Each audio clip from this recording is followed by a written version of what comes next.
José Severino Santos Neto e sou da turma B, aluno de programação da Escola Agrícola de Jundiaí. Hoje eu vou resolver aqui a questão da armada e vou explicar um pouquinho sobre laço de repetição. Então, laço de repetição, nós temos alguns tipos de laço. O primeiro que eu vou falar é o do, que ele seria o laço de repetição puro, e ele consiste apenas em repetir algo que você colocar, né, dentro das suas chaves. Ele vai apenas repetir. O while. O while é o seguinte: ele serve para o seguinte: repetir quantas vezes for preciso o que tiver dentro dele, enquanto uma condição for verdadeira. Como por exemplo, ele tem que repetir o número 2. Você pede para alguém digitar quantos números quiser. Aí você coloca a condição que ele vai repetir, né, o programa para a pessoa ir digitando outros números, até que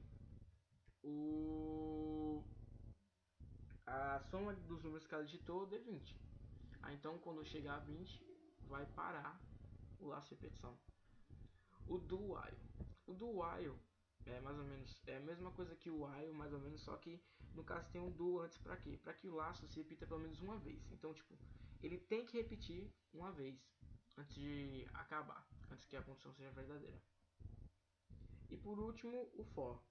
O for, ele serve para quando você sabe onde vai começar o laço e onde vai terminar o laço. Normalmente o for pode dar o exemplo de quando você vai fazer uma tabuada na linguagem C. Você utiliza o for para dizer que a tabuada começa do 1 e vai até o 10 e vice-versa. Então agora eu vou demonstrar aqui a minha questão, que é a seguinte: dado um número n inteiro e positivo, dizendo que n é perfeito se n for igual à soma dos seus divisores positivos diferentes de n. Construa um programa em C que verifica se um dado número é perfeito. Então vamos lá. O que eu fiz então? Eu coloquei aqui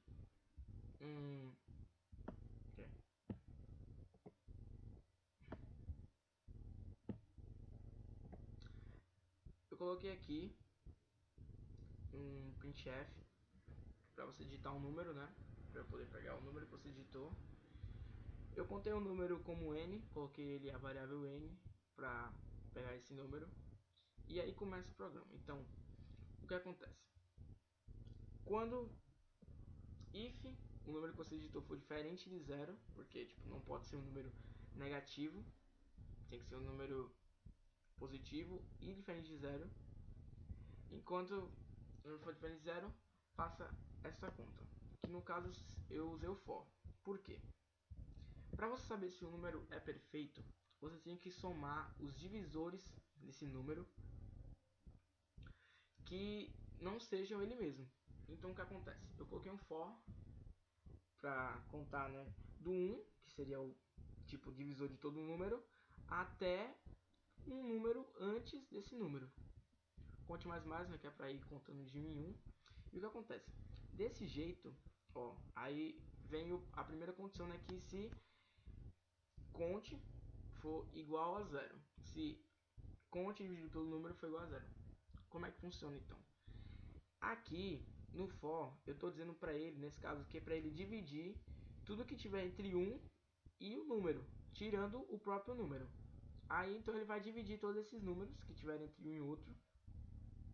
E se a divisão não tiver resto, a divisão de zero, né, no final, ele vai fazer essa continha aqui, que seria resultado, que vai ser igual ao resultado, que no caso é zero, nessa parte aqui o resultado ainda é zero, mais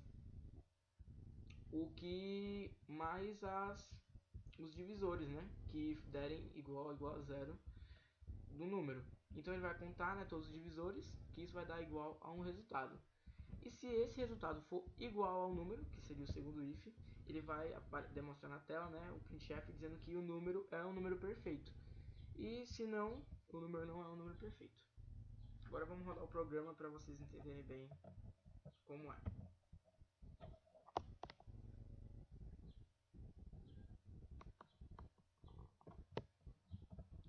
Então, vamos começar com o número perfeito, que o primeiro número perfeito que nós temos é o 6. Então, 6.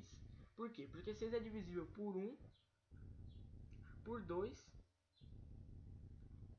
e por 3. 1 mais 2 dá 3, 3 mais 3 dá 6. Então, 6 é um número perfeito, ok?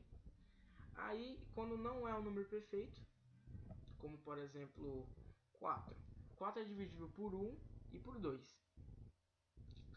1 mais 2 é 3, não é 4. Então 4 não é um número perfeito, ok? Muito obrigado por assistir esse vídeo. Até mais. Valeu!